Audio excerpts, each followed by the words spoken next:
Hi guys, welcome back to my channel. If you're new here, my name's Erin and I do mostly budgeting videos like the one you are about to see here.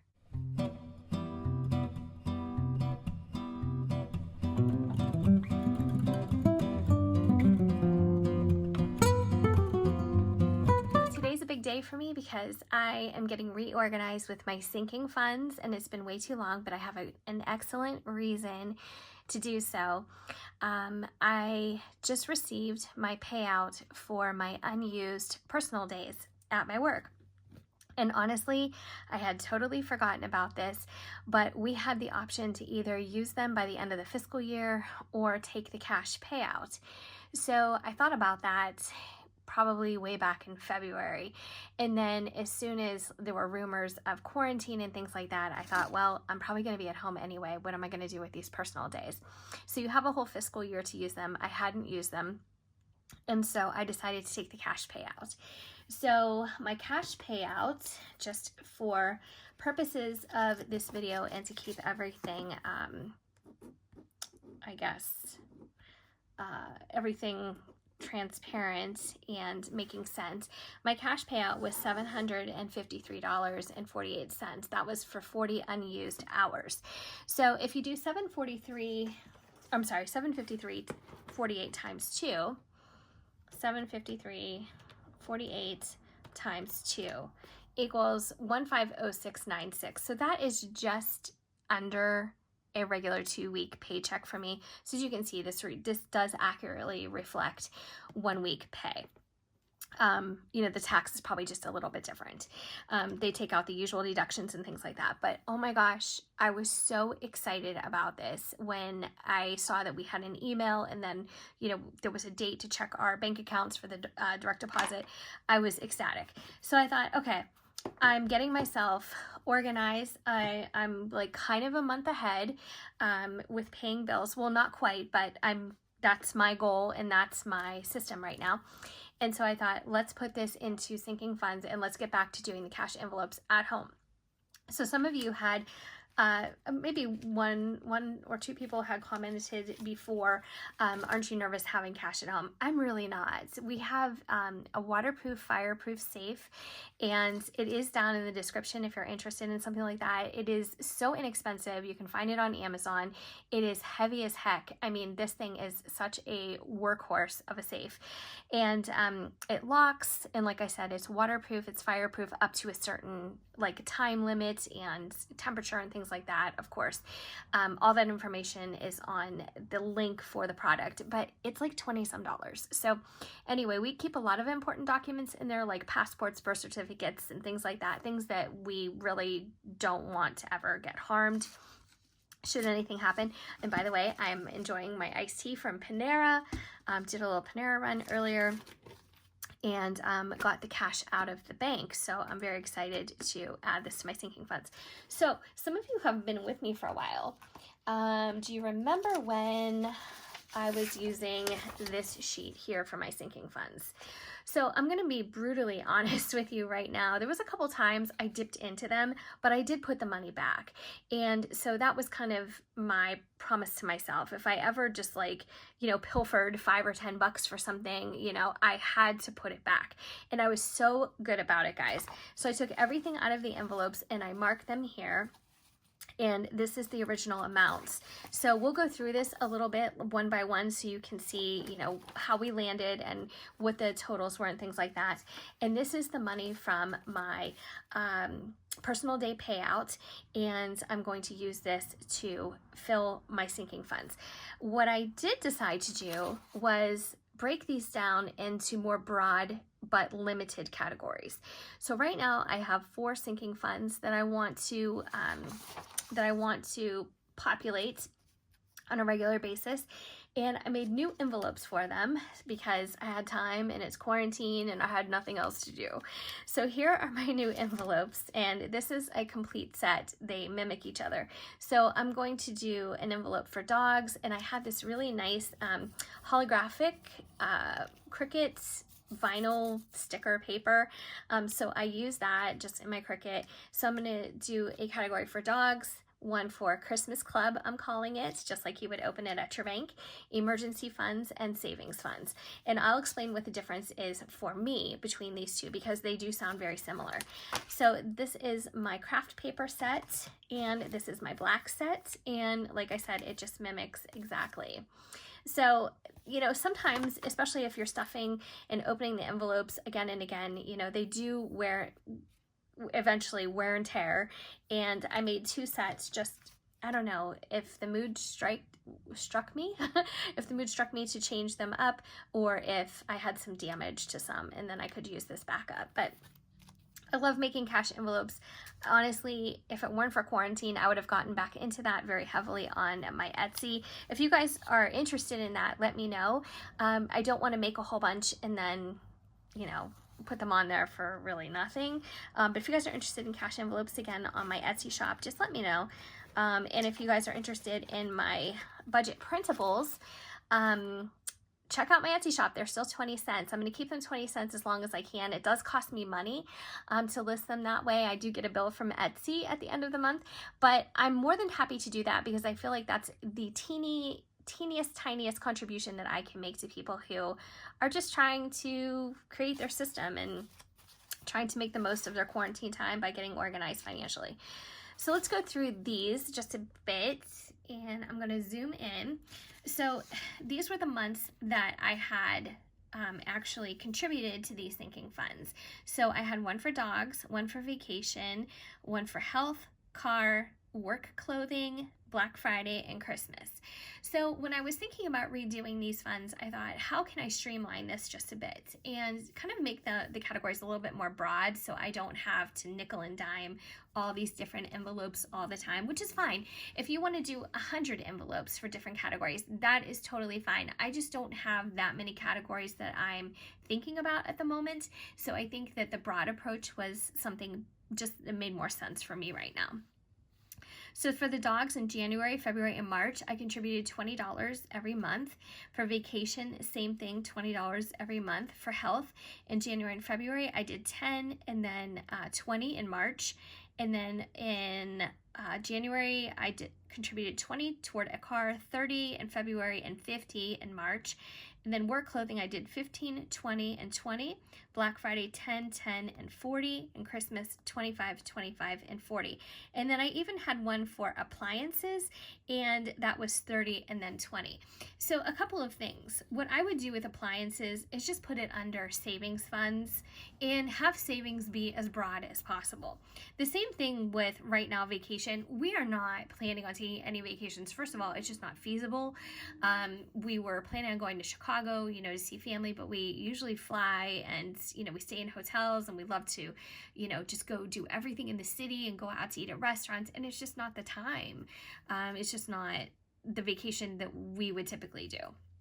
So for a car, I have talked about this in the past. When my husband's lease is up, he may be buying a vehicle. He may be buying a secondhand vehicle. I'm not sure yet, but we are going to populate this category as much as possible within our savings because even if we don't end up buying a vehicle and we lease again, putting money down on a lease also lowers your payment. So in some aspect, it will get used.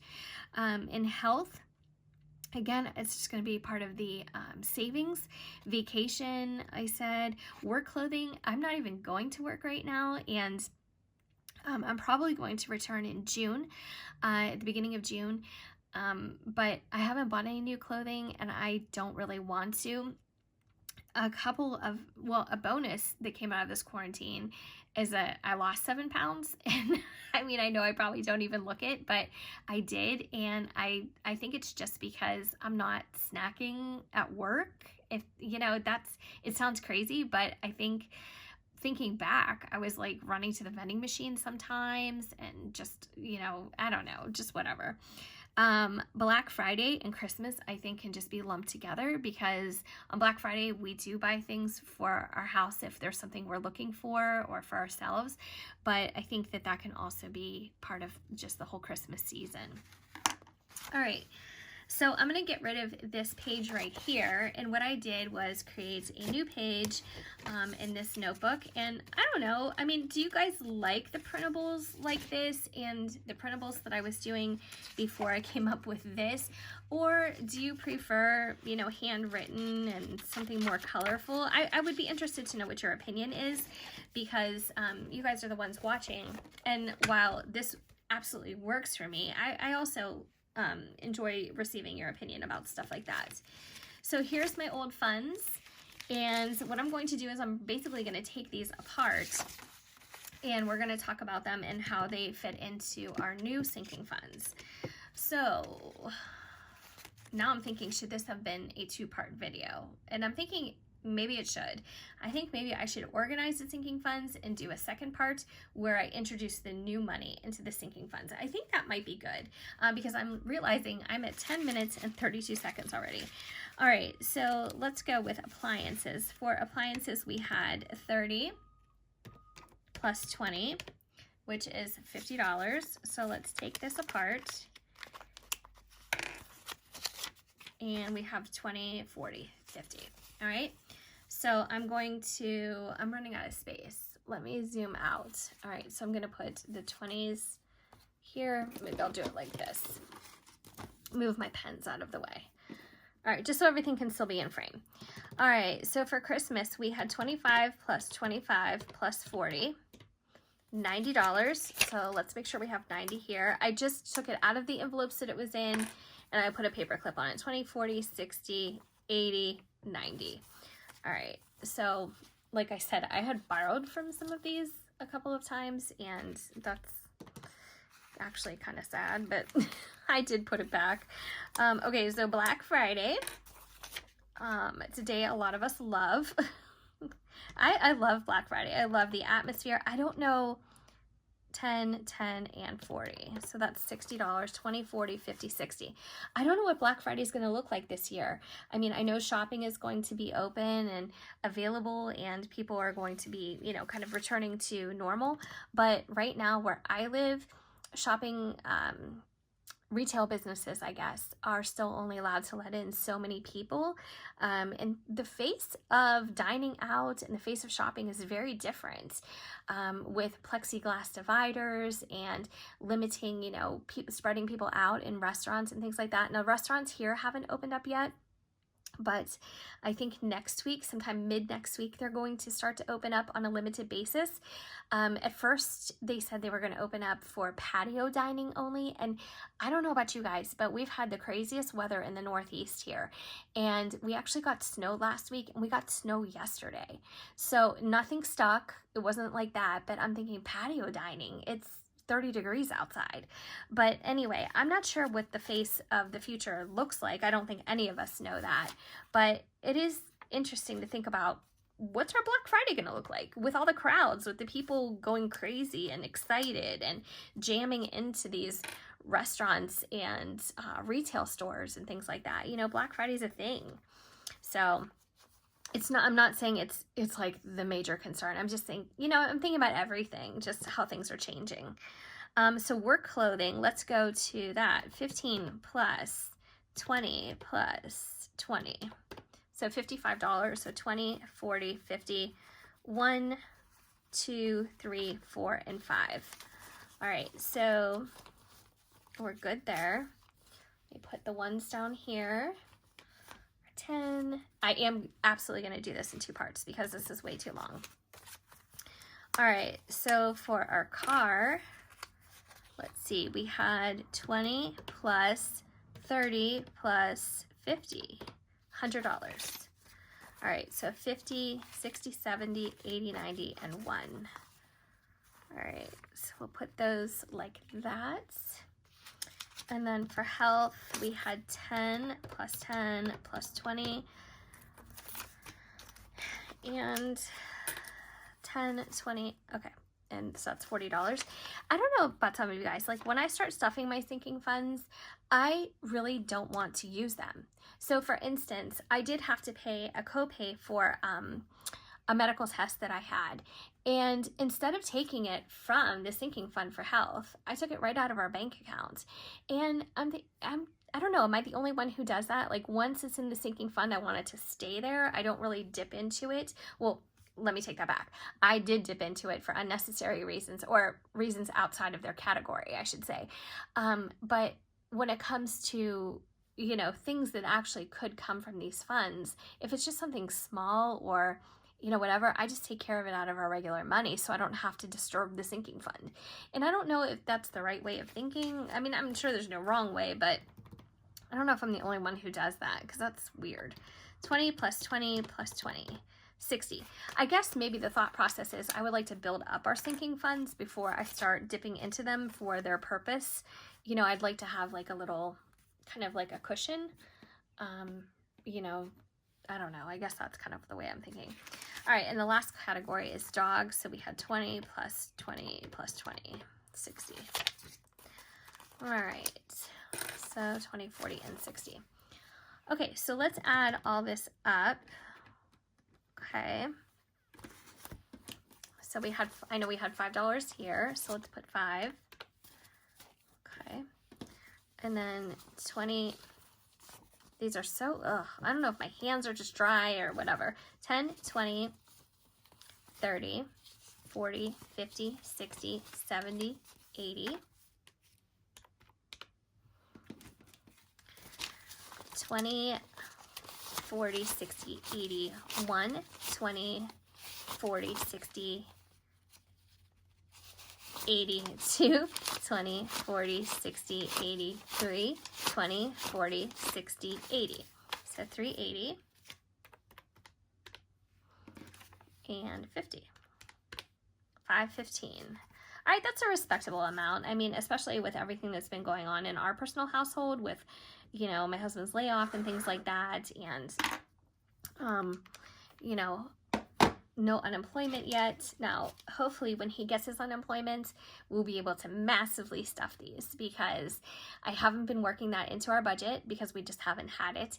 So once we get it, if it's retroactive, you know, he'll get the back pay, I'll be able to really, really start funding these funds. Okay, so that is everything. So we have $515. And like I said, this is old news now. This is new news.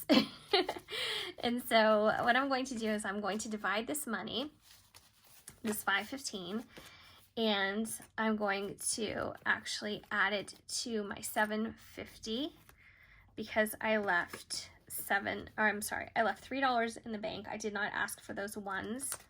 So my payouts for my unused personal time was $753.48. So I took $750 out of the bank, and then I have this $515 to go with it. And now this amount will start stuffing these funds. So I'm going to be back in part 2 to this video, because I don't want it to be too long. It's already almost 18 minutes. This was really helpful though, because I think, you know, you needed to see the backstory and kind of talk to you guys about how we're going to use our funds moving forward. And that's it. So if you haven't already subscribed, I would love if you did so. I want, you know, to make the videos that you want to see, but I also love having along on my journey. We've already done a debt-free journey, and, you know, who knows what's going to happen in the future. I mean, I don't think that we're always going to be credit card debt-free. I'm hoping, but do you guys remember this? This is my little redo of our last credit card that we paid off. And this was so satisfying, guys. Oh my gosh. I highly recommend, if you are on a debt-free journey, do something like this. Do something like this, because it is so satisfying to actually color in all these bars and squares rather than, you know, doing it on Excel. I mean, I highly encourage you to do any way that it works for you. And I love digital. I'm an Excel gal. You know, I love all of that stuff. And I think that's great as a backup, but just for a visual and just to have something fun and very satisfying to check off or color in, I just recommend doing something like this, because it just is very motivating. Looking for ways to make your debt payoff fun. I mean, it's already fun because you're paying down your debt. You get interesting and things like that. I think this is a great system. So I will be back and we'll do part 2 to this, and we'll get all organized, and then our sinking funds will be up to date. And then come this payday, I will talk to you guys about how I am going to break up this paycheck. Also, the second part in my nephew series is coming. I want to share that with you guys, and he is going to chat with me in this video because some of you had really said this would be much more helpful for him, especially if you guys did this together and if, you know, he was part of this.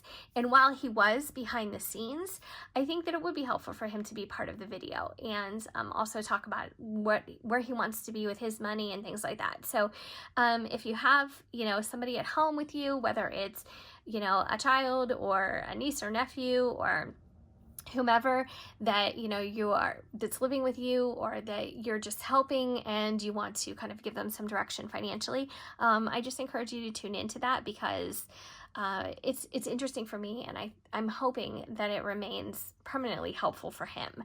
So thank you so much, guys, for watching. If you haven't already subscribed, I would love if you did so. Please give this video a big thumbs up if you enjoyed it, and hopefully I'll see you guys in my next video. Take care.